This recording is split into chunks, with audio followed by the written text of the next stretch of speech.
بسم الله الرحمن الرحيم. Assalamu alaikum wa rahmatullahi wa barakatuh. This is just a short excerpt from the Lesson 2, Module 1, Person, Number, and Gender Table. Now let us look at this table. This table format will be used throughout the course, so it is important to understand how to read it. The table progresses from right to left. First singular, then dual, then plural.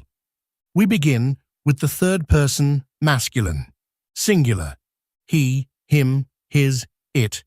Dual, they two, them, their. Plural, they, them, their. Next, the third person feminine. Singular, she, her, it. Dual, they two, them, their. Plural, they, them, their. Now the second person masculine.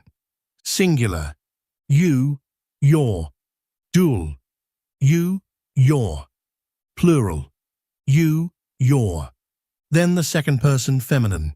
Singular, you, your.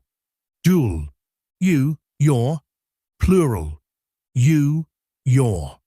And finally, the first person, which applies to both masculine and feminine. Singular, I, my, me. Dual, we two, us, our. Plural, we, us, our. At this stage, do not worry about memorizing every detail. For the full class, please visit the link in the description and follow the AQI YouTube channel for more valuable lessons and updates.